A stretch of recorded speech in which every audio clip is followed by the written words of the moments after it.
मागे करत आलेली आहे. याला नैमित्तिक कार्य म्हटलेलं आहे.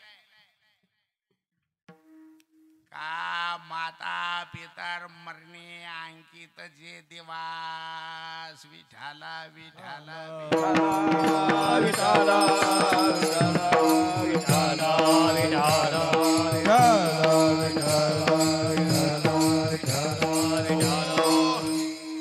त्यांना मुलं नाही, त्यांना त्यांच्या मुली करतात. परंतु आपले गेलेले माता पिता आहे ते करावंच लागतं.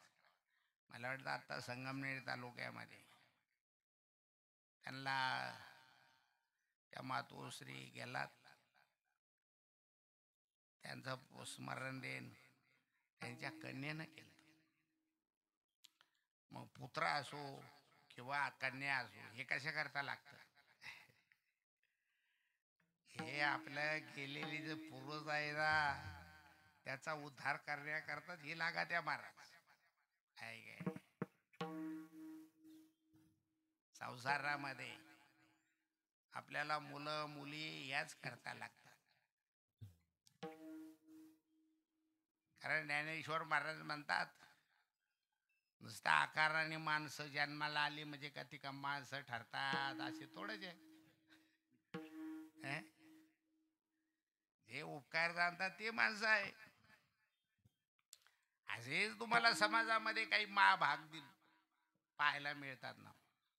काय म्हणतात, आपली प्रेम आपली माणसं गेले, कशाला दावेन, कशाला त्यांची महिनेन, कशाला वर्ष श्राद्ध पाहिजे, अशी बोलणारी माणसं आहे. हे कृतज्ञ आहे. जे आपल्याला गेलेली वडील धाडी माणसे त्यांच्या बाबतीत हे कृतज्ञ झालेले आहे.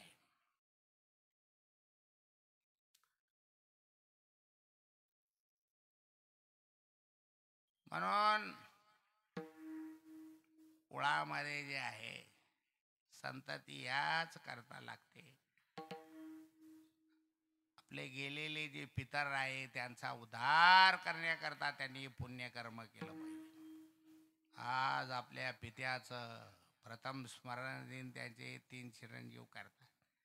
हे पुत्रावर असलेले पित्याचे उपकार आहे, त्याची ही परतफेड आहे. विठाला विठाला विठाला विठाला विठाला विठाला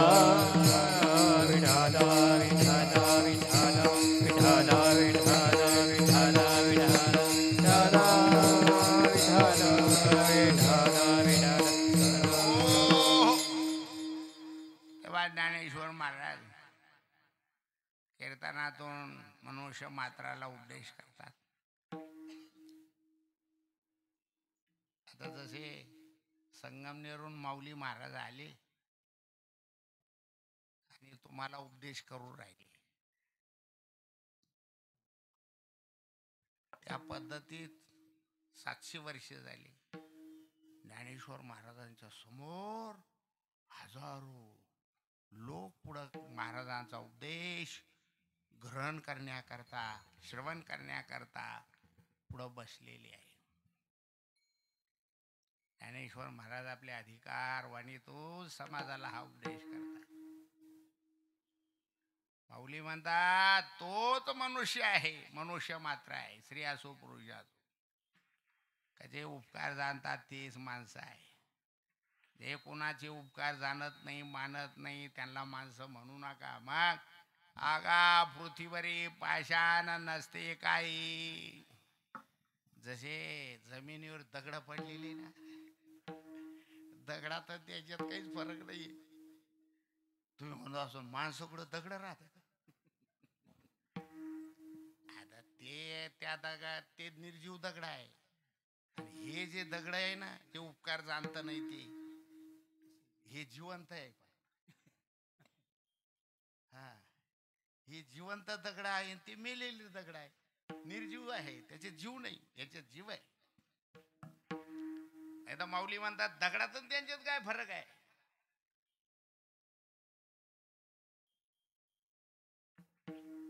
याच्या पुढे जाऊन माऊलीना म्हटलेलं आहे, ओसाला आलेले तुरे जसे व्यर्थ आहे, आता हे कारखाने चालू आहे, तुम्ही कारखान्याला काय घालतात? ऊस घालता का ऊसाची वाढी घालता? अं?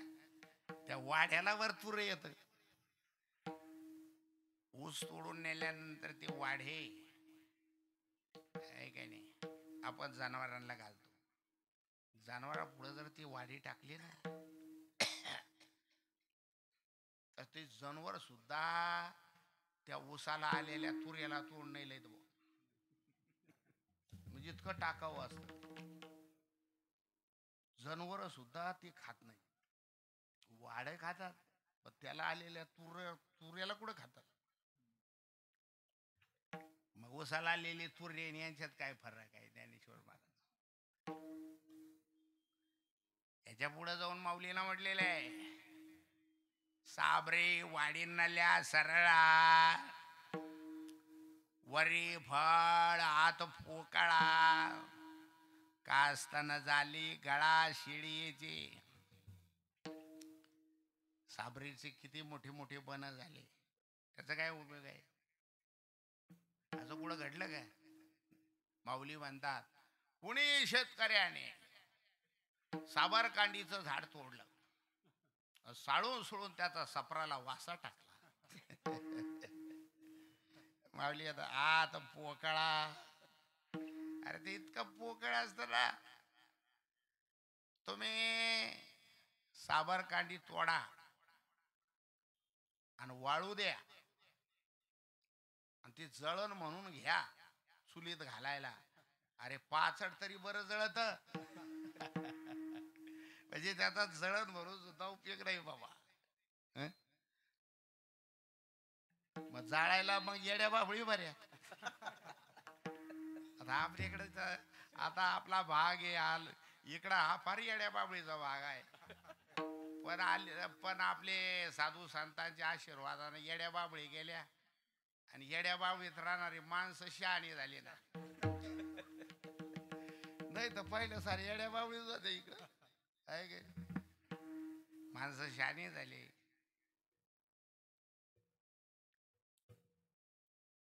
शहाणे केव्हा झाले? येड्या बाबळी काढून येड्या बाबळीचं ज्ञान झालं त्यांना. या येड्या बाबळी आता शेतात ठेवल्या नाही पाहिजे. आपण शेतकरी आहोत ना, मग शेती आपण चांगल्या पद्धतीत केली पाहिजे, सुधारित पद्धतीत. नाहीतर आपला भाग फार अडचणीतला भाग. पण आज जर पाहिलं तर सर्व आपला गंगा गोदावरीचा तट, हा सर्व परिसर देवाच्या आशीर्वादाने, गंगागीर महाराज, नारायणगीर महाराज या सर्व संतांच्या आशीर्वादाने सुखी झालेला आहे. त्यांचे आशीर्वाद आहे आपल्या पाठी. सर्वत्र सुखेन संतु सर्वी संतु निरामया, सर्वे भद्राणि पश्यन्तु मा कश्चित् दुःखमाप्नुयात्. विठाला विठाला विठाला विठाला विठाला विठाला विठाला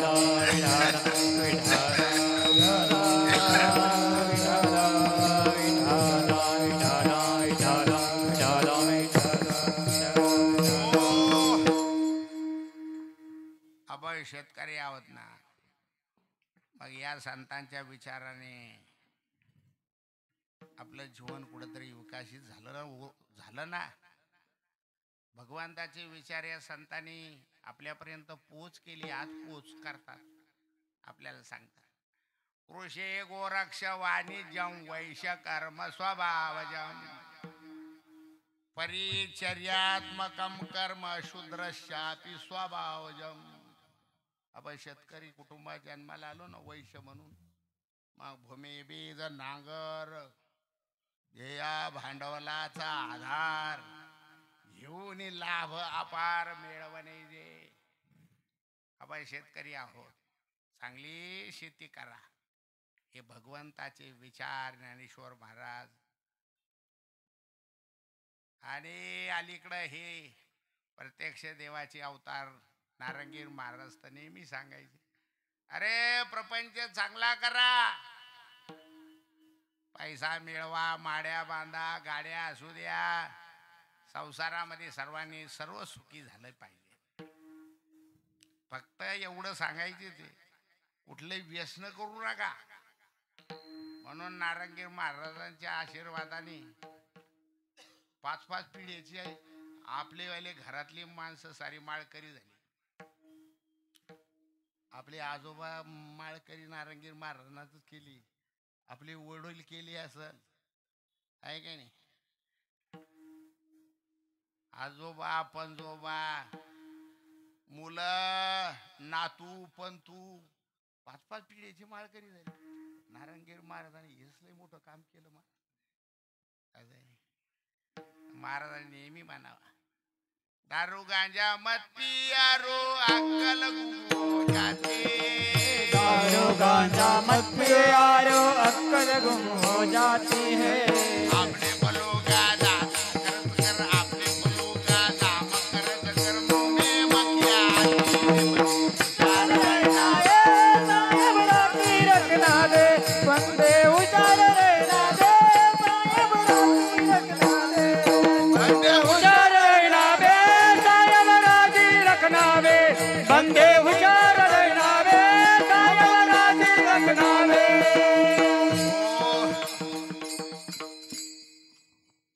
पाप म्हणजे तरी काय? पाप त्याचे नाव न विचारिता नेत, भलतेची उन्मत्त करी सदा. खाऊ नाही ते खाणं, पिऊ नाही ते पिणं, म्हणजे यालाच पाप म्हटलेलं आहे.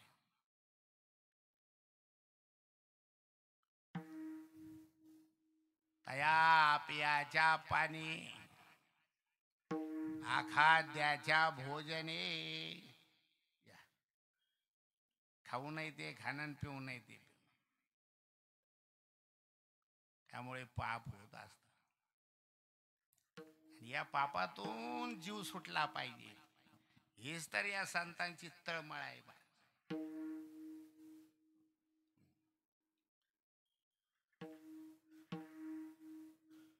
जेव्हा हे अपवित्र शिवे जायाचे वक्त्र, तेव्हाचे पापा पात्र झाला जाण. पाप म्हणजे काय? ज्ञानेश्वर महाराज या पवित्र ध्याने त्या अपवित्र वस्तूला स्पर्श केला म्हणजे तुम्ही पापाचे अधिकारी.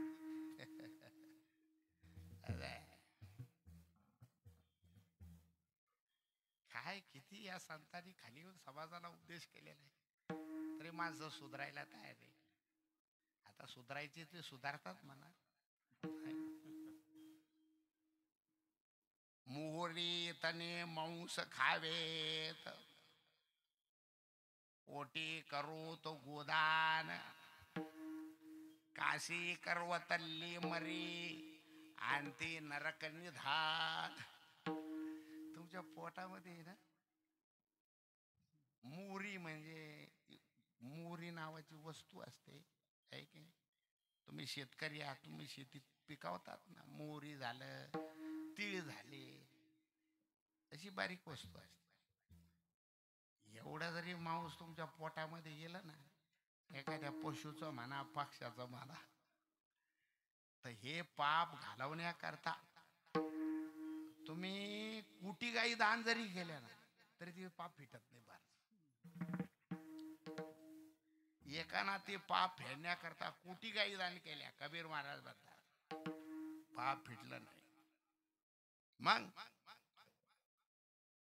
त्यांनी ठरवलं या पापातून मुक्त होण्याकरता, मोक्ष प्राप्त करून घेण्याकरता, मोक्ष देण्याच्या बाबतीत काशी स्वतंत्र आहे ना. आता मी काशीला जाऊन प्रायचित्त घेतो. काशीला गेला ना तू माणूस, त्यांना या ध्याचे तुकडे तुकडे करून घेतले महाराज. काशी करवतल्ली मरी, एवढं मोठं प्रायचित्त घेतलं, ध्याचे तुकडे करून घेतले, पण त्याला प्रायचित्त नाही मिळालं. आणती नरक निधान, शेवटी त्याला नरकालाच जावं लागलं. विठाला विठाला विठाला विठाला विठाला विठाला विठाला विठाला विठाला विठाला विठाला विठाला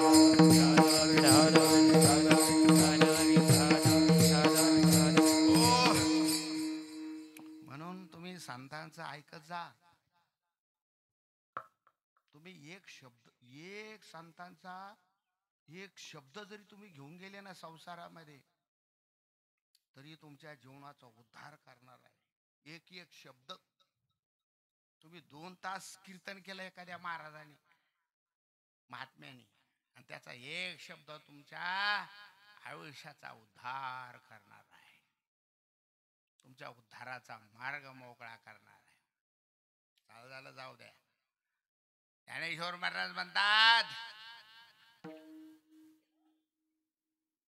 हे जे साबरीचे बन आहे वाढले, किती मोठी मोठी झाली, त्याचं काय उपयोग आहे? तसे काही माणसं आहे, उपकार जाणत नाही, त्याला फळ आलेलं ते काही कामाचंच नाहीये. साबरी फळ आली घेपे ना तिचे. याच्या पुढे जाऊन दृष्टांत देतात ज्ञानेश्वर महाराज. नाना आजीचे स्थान. शेळ्यामध्ये एक जात असते, ज्ञानेश्वर महाराज म्हणतात, त्याला काठेवाडी शेळ्या म्हणतात. त्या काठेवाडी शेळ्यांच्या गळ्याला दोन्हीकडून 2 अशी स्तन लोंबल्या जातो. मग ज्ञानेश्वर महाराज म्हणतात, असं कुठं घडलं का? कुणीतरी एकाने खंड्यातून खंड्या काठेवाडी शेळ्या पाळल्या, आणि त्या शेळ्या वेल्यानंतर त्यांच्या गळ्याला आलेल्या स्तनातून लिटरनं दूध निघालं. ज्ञानेश्वर महाराज म्हणतात, असं तुम्ही कुठं पाहिलं का? कोण तोंडाचं तरी ऐकलं का? हे जशी शोचे स्तन आहे ना, तशी माणसं आहे. यांच्याकडं पान पान फुलवा. मग उपकार चालते ते माणसं इथं आल्यानंतर. पहिले उपकार ज्या गावात जन्माला आलो त्या गावाचे उपकार असतात.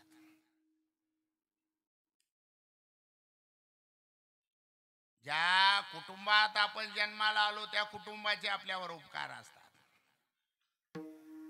ज्या तालुक्यात जन्माला आलो, ज्या जिल्ह्यात जन्माला आलो, ज्या राष्ट्रात जन्माला आलो, ज्या देशात जन्माला, देशासह कुटुंबापर्यंत या सर्वांचे आपल्यावर उपकार असतात.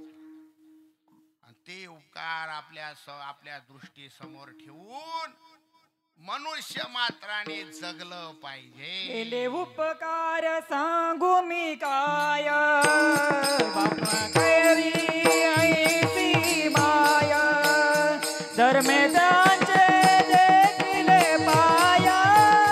केले उपकार सांगू मी काय, केले उपकार सांगू मी काय, आपण कैरी ऐसी माया, धर्मे त्यांचे देखिले पाया.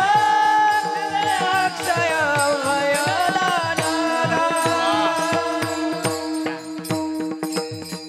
कृष्ण महाराज आमचे हरिभक्ती परायण बाबासाहेब महाराजांचे ज्येष्ठ चिरंजीव,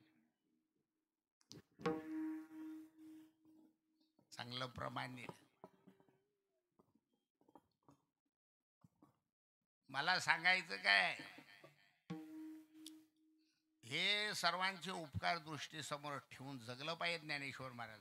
आणि अजून ज्ञानेश्वर महाराज विशेष रूपाने तिघाचे उपकार मानायचे सांगतात मनुष्य मात्रा.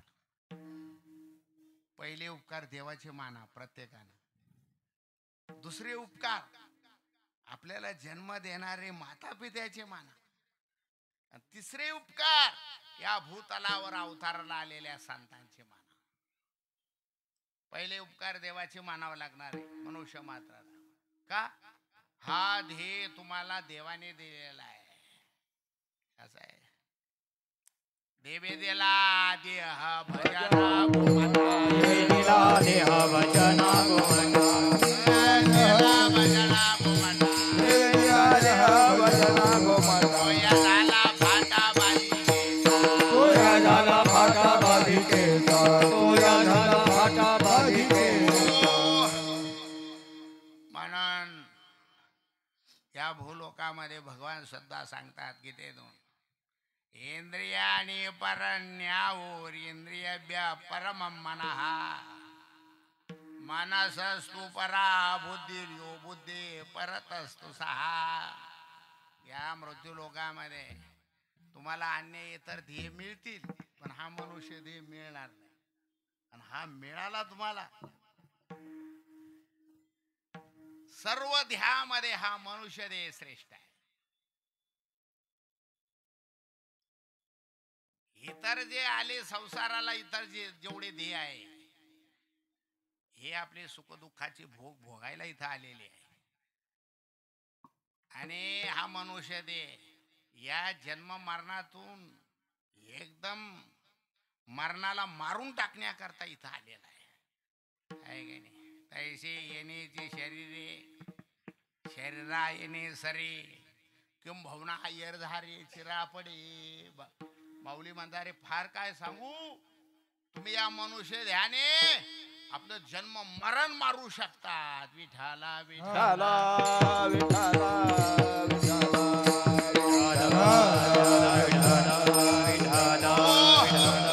म्हणून या मृत्यू लोकातला हा मनुष्य देह श्रेष्ठ आहे. मनुष्य देहापेक्षा मनुष्य देहाची इंद्रिय श्रेष्ठ आहे. तुम्हाला देह मिळाला, पण तुम्हाला इंद्रिय जर एकही धडचं नाही मिळालं तर काय उपयोग. तुम्हाला डोळ्यांना आंधळे जन्माला आले, किंवा तुम्हाला बोलताच येत नाही, किंवा ऐकताच येत नाही, काही तर लुळे खुळे जन्माला येतात. मनुष्य जन्म मिळून सुद्धा काहीची जीवन असं असतं महाराज. अहो काही तर इतकी अशी जन्माला येतात का जन्मताच आणि अशी जन्माला येतात का त्यांचं सर्व काही त्या घरातल्या आई बापालाच करावं लागतं.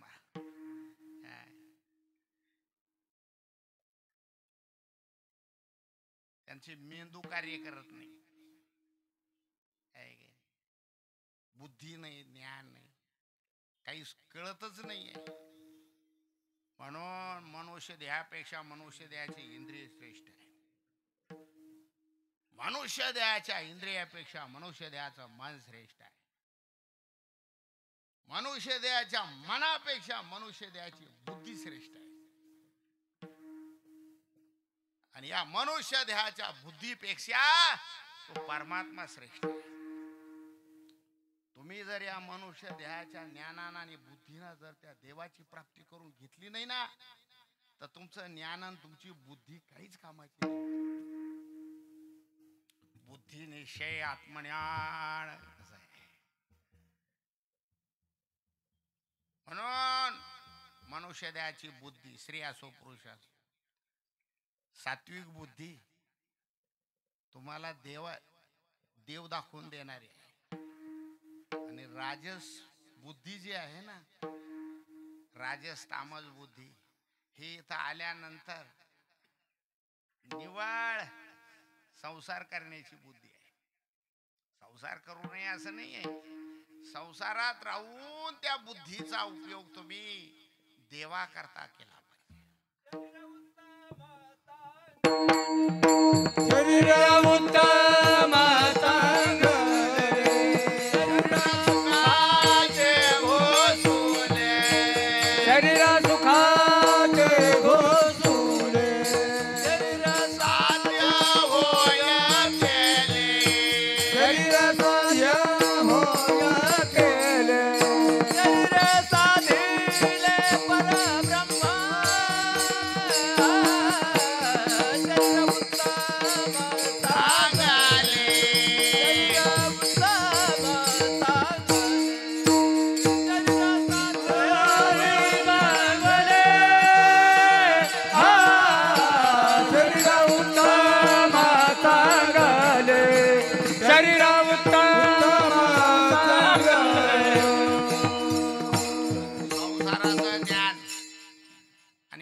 संततीवर प्रेम करावा, हे कसं करावा, हे माणसं काय करतात, एवढे पशु पक्षी करतात. पक्षी आहे, पक्षीने आहे, त्यावेळेस आपल्या पिलांना जन्म देतात. कुठंतरी घरट्यामध्ये ते पिल्ला असतात, डोळे उघडलेले नसतात. अरे पण त्याला जगवायचं असतं त्या माता पित्यांना. तो बाप आणि आई आहे ना, ती पक्षीनी तो पक्षी बाहेर जाऊन चुचीत चारा घेऊन येतात महाराज. पक्षी अंगणी उतरती, पक्षी अंगणी उतरती, पक्षी अंगणी उतरती, पक्षी अंगणी उतरती, पक्षी अंगणी उतरती. ओ प्रभाती तारी याची दाय पक्षीने, प्रभाती तारी याची दाय पक्षीने, प्रभाती तारी याची दाय पक्षीने, प्रभाती तारी याची दाय. पिलुवाट माये, पिलुवाट माये उपवासी पक्षीने, प्रभाती तारी याची दाय पक्षीने, प्रभाती तारी याची दाय.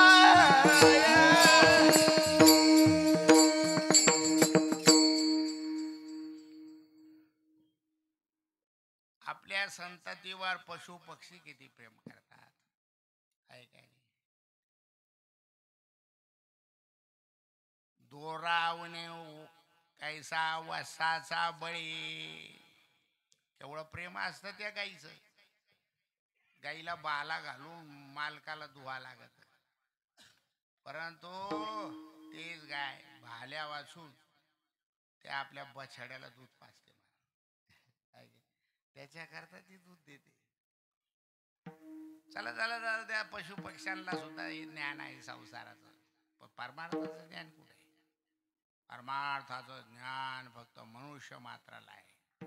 माणसाला ती बुद्धी आहे, त्या बुद्धीना त्या ज्ञानाने प्रत्येकाने त्या देवाची प्राप्ती करून घेणं हे मनुष्य द्याचं इथे कर्तव्य आहे. म्हणून संसारात राहा तुम्ही. संसार होत असतो, पण संसारामध्ये राहून तुम्हाला परमार्थ करावा लागणार आहे, केला तर होणार आहे. काय करा संसारामध्ये राहून. परमार्थ या कलियुगातला हाच आहे, नित्य भगवंताचं स्मरण ठेवलं पाहिजे. शेवटी सुद्धा देवाचं स्मरण करता करता ध्याचा त्याग झाला पाहिजे, म्हणजे तुम्ही देवाच्या स्वरूपाला जाऊन मिळता. अंतकाली ज्याच्या नाम आले मुखा, तुका म्हणे सुखा पार नाही. याच्यातून देवाचे उपकार भेटल्या जातात. दुसरे उपकार आपल्या माता पित्यांचे आहे. अरे मातेसारखं दैवत नाही, पित्यासारखं दैवत नाही. म्हणून देवाचं मनोगत सांगता माऊली म्हणता, सकळ तीर्थाची आजोही जे का माता पितरी तैसे बेशी शरीर लोन किजे. प्रत्येकाने आपल्या माता पित्यांची आहे तोपर्यंत देवासारखी सेवा केली पाहिजे. गेल्यावर सुद्धा त्यांचे दहावी असेल, त्यांचे महिने असेल, त्यांचं स्मरण दिन असेल, हे आपण केलं पाहिजे. कारण त्याचे उपकार आहे. आई वडील माझे थोर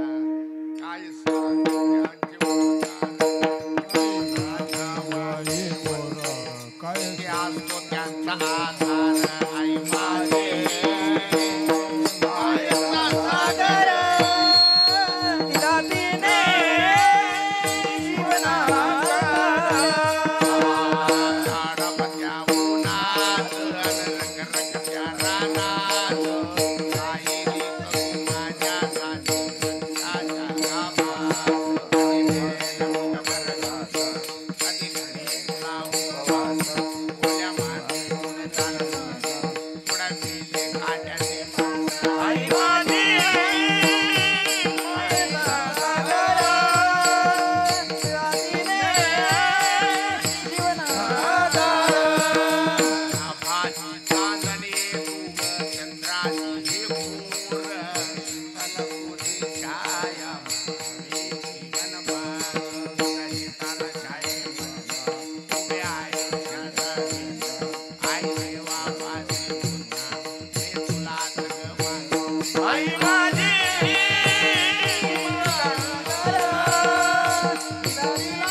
संतांनी फार काही वर्णन करून ठेवलेलं आहे.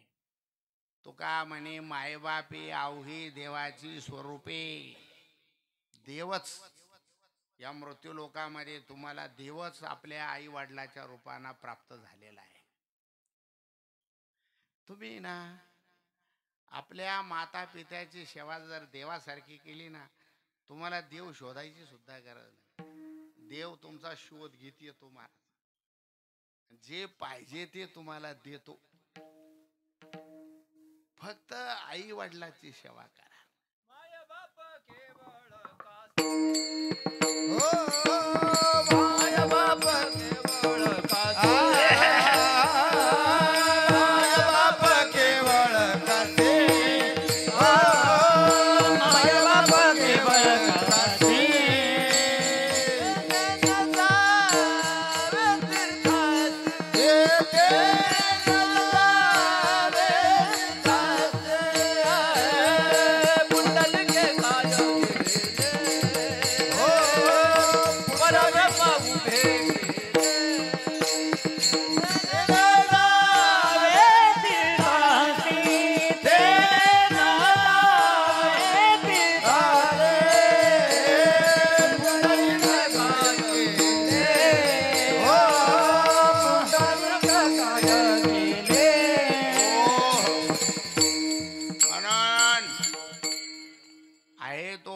आपल्या माता पित्यांची सेवा करावा.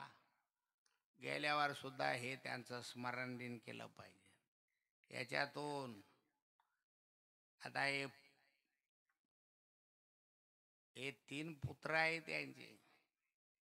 आज आपल्या पित्याचं प्रथम स्मरण दिन करतात. याच्यातून पित्याना केलेली पुत्रावर जे उपकार आहे ती उपकाराची फेड आहे. आणि तिसरे उपकार या भूतलावर साधू संतांची आहे. संतांची फार मोठी उपकार आहे. असं आहे. काय सांगू आता संतांचे उपकार. मज निरंतर जागवे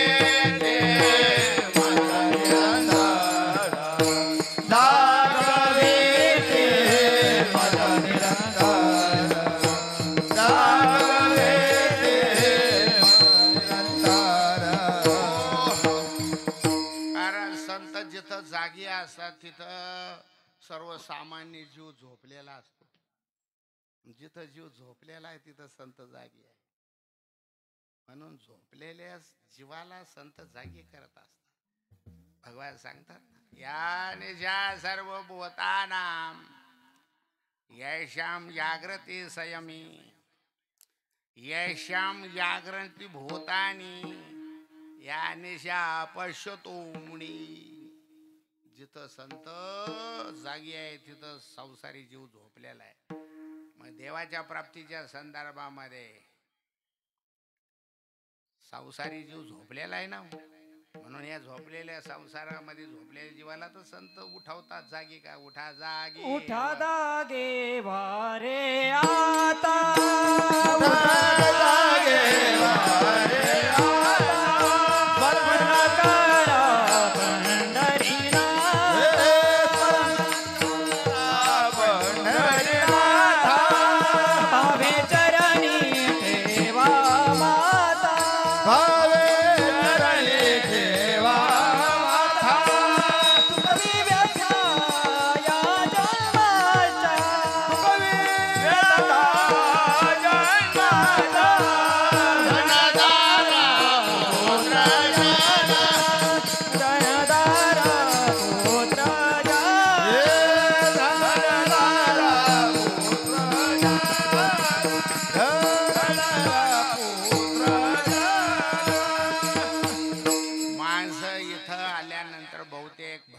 जीवन जगतात.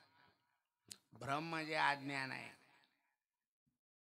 आन असून आन देखती तयाना वाद्यस्थ म्हणते.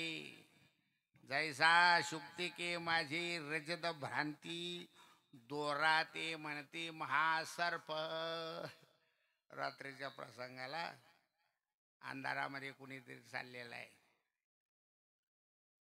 आता त्यांना ते वाकडा तिकडा दूर पडलेला पाहिल्यानंतर घाबरलं ना, साप साप म्हणून पळायला लागलं. आता दुसरा जो मित्र होता त्याला त्याचं ज्ञान झालं पटकन. तो माझ्या एक मित्र माग पळायला लागला साप म्हणून, आणि एक पुढं पळतोय. पुढं पळून त्यांना तो दोर उचलला आणि हातात घेतला. अरे पळू नको, अरे हा साप नाही दोर आहे दोर. एकाला दोराचं ध्यान होत, एकाला दोराचं ध्यान झालं. तसं संसार हा एक दोर आहे. आता एक महिना आपले जेवढे आले एका सारे काय हिमालय जाऊन तप करून आले, तप केलं गेले आणि मोक्षाला गेले. अरे आपले जेवढे आले एवढे ते संसारच करून मेले महाराज. बरं संसार कोणाकडून पूर्ण झाला? कोणाकडून संसार पूर्ण झाला? कारण संसाराला पूर्णविराम नाहीये. संसाराला नेहमी प्रश्नचिन्ह आहे. पूर्ण विराम बसतो तो फक्त परमार्थाला, आणि तो बसवता येतो फक्त या जन्मात. संसार हा दोर आहे. एकाने हा दोर आहे ना, एकाने संसार या रूपी दोराला पिळा घालायचा म्हणजे व्यवस्थित करायचा, आणि पुढच्या नाही यायचा आणि पिळा उनगडून टाकायचा. एकानं पिळा घातला तर एकानं उनगडून टाकायचा. परत ज्यांना पुढच्यानं ऊन गाडला का मागच्या परत त्याच्या पुढच्यानं परत पिळा घालायला सुरुवात केली. या आपलं असंच चालू आहे. एकाना संसार रूपी दोराला पिळा घालायचा आणि एकाना उडगडून टाकायचा. त्याच्यामुळं आपण नाही. म्हणून माऊली म्हणा, आजा मेला पंजा मेला बाप मसनाने, आजा मेला पंजा मेला बाप मसनाने, आजा मेला पंजा मेला बाप मसना गेला, आजा मेला पंजा मेला बाप मसना गेला.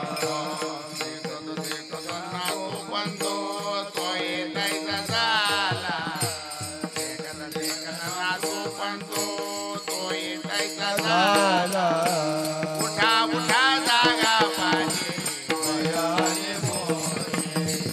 उठा उठा जागा पाहिजे. ज्ञानेश्वर महाराज हे आपले जेवढे आले सर्व संसार करून मेले महाराज. संसार कोणाकडून झाला पूर्ण झाला नाही. संसार हा पूर्ण आहे. परंतु माणसाला वाटतं आता एवढं झालं का आपलं पुरं झालं, आता एवढं झालं का पुरं झालं. आता बघा आम्हाला जेवढा अनुभव आहे तेवढा तुम्हाला नाही. आता मी जरी संन्यास घ्यायला असेल, आम्ही जरी तुम्ही ग्रस्त आश्रमी आहात आणि आम्ही संन्यासी आहोत, परंतु तुम्हाला जेवढा अनुभव नाही तेवढा आम्हाला अनुभव आहे. तुम्हाला एवढा कसा अनुभव? अरे आम्ही रोज तुमच्यातच आहे ना, त्याच्यामुळे अनुभव हीच खात्री. तुम्हाला आहे ना, जर संसारी माणसाचा अनुभव घ्यायचा असला ना, तुम्हाला घर प्रपंच मुलं बाळ सर्वांवर तुळशीपत्र ठेवावं लागणार आहे. तुम्हाला आमच्यासारखं बाबा व्हावं लागणार, तेव्हा तुम्हाला कळलं वयाचं काय. अनुभवातून आणि हा सर्व आपल्याला पाहायला मिळतं. भगवान सुद्धा सांगतात, यया फुलनाद पुरंबिता फळनाद सुंबिता, जे काही पंडू सुता ते रुकची हे. देवाचं मनोगत सांगत असा ज्ञानेश्वर महाराज वृक्षाचं रूपांतर करतात या संसाराला. तुम्ही ज्या वृक्षाला आयुष्यभर खतपाणी घालतात ना, तो वृक्ष असा आहे का ज्याला उंगण्याकरता फुल सुद्धा नाही, चाखण्याकरता खाण्याकरता फळ सुद्धा नाही, असा फुल आणि फळ रहित वृक्ष आहे संसार. मग ज्ञानेश्वर महाराज म्हणतात, या असारूपी संसारामध्ये सारभूत जर काय असेल तर भगवान आहे. आणि त्या भगवंताचं नाम आहे. म्हणून इथं आलेल्या माणसांना अज्ञानात जगू नका, अज्ञानात मरू नका. या संसारात राहा, पण काय करा, अभंगाच्या पहिल्या चरणा. ब्रह्मधारी सिया मना ब्रह्मधारी सिया देता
ज्ञानेश्वर महाराज. शरीरात आघवे हे नाशिवंत स्वभावे, या देहाचा नाश हा स्वाभाविक नाश आहे. हे दिसत त्या सर्वाचा नाश आहे महाराज. पण या नाशिवंत जगतामध्ये, या भूलोकामध्ये अविनाशी एक तत्व आहे, त्याला देव म्हणतात. या उपाधी माझी गुप्त, चैतन्य असे सर्वगात, ते तत्वज्ञ संत स्वीकारिते. त्या ईश्वर तत्वाचा स्वीकार या भूतलावर साधू संतांनी केलेला आहे. आणि मग साधू संत अनुभव घेऊन सांगतात, बाबांनो तुम्ही सुद्धा या असार संसारामध्ये राहून काय करा, सारभूत देवाचं नामस्मरण करा. विठ्ठल म्हणकारी वाचा, स्त्री असो पुरुष असो, लहान असो मोठा असो, गरीब असो श्रीमंत असो, मनुष्य जन्माला आला ना, मग विठ्ठलाचे भक्त व्हा, विठ्ठलाचं नामस्मरण करत जा. विठ्ठल मनकारे वाचा. त्यावेळेस काही लोक म्हणायला लागले, महाराज तुमच्या उपदेशाचा परिणाम आमच्या मनावर फार मोठा झाला, आता आम्ही एकदा संसाराची घडी बसून घेतो आणि मग तुमच्या विठ्ठल भक्तीला लागतो. ज्ञानेश्वर महाराज म्हणतात, काय तुमच्या हातामध्ये का मनुष्य दे, मी इतक्या वर्षे जगणार. आता माऊली बाबा संगमनेरहून आले आश्रमातून, तुम्हाला वाटतं की संगमनेरला आश्रमात जातील? अरे यांचं काय होईल मध्ये सांगता येतं का? पाठीमागे एका ठिकाणी तर त्या एक जणांना तर माझी गाडी पुढे चालली आणि माल वाहतूक गाडी, त्यांना माझी गाडी मागून उचलली होती. म्हणलं झाला आपला काटा.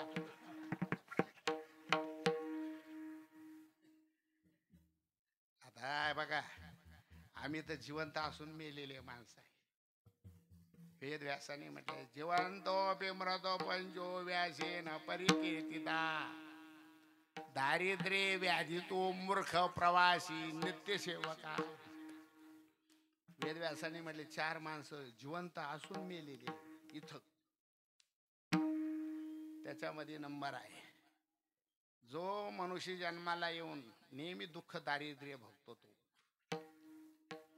जो व्याधीना पिडलेला आहे तो दुसरा, आणि तिसरा मूर्ख, आणि चौथा आमचा नंबर आहे प्रवासी. आता आमचं काय विचाराचा बिरड काय, आमचं पाठीवरच आहे ना. कुठं चालले बाबा?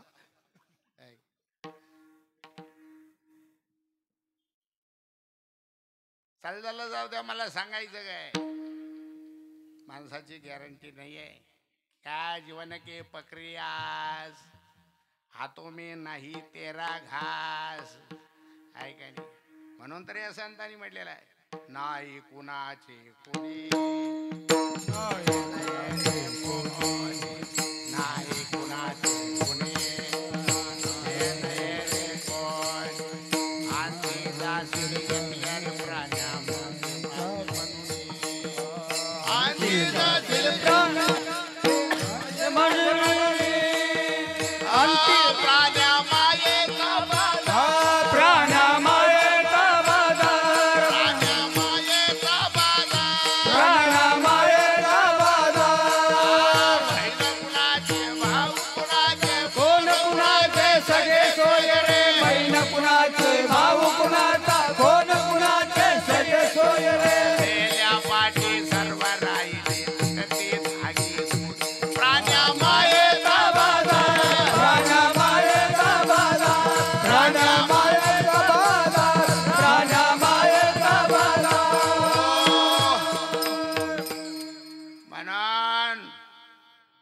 तुम्हाला कळालं ना संसारात राहून सारभूत काय करायचं.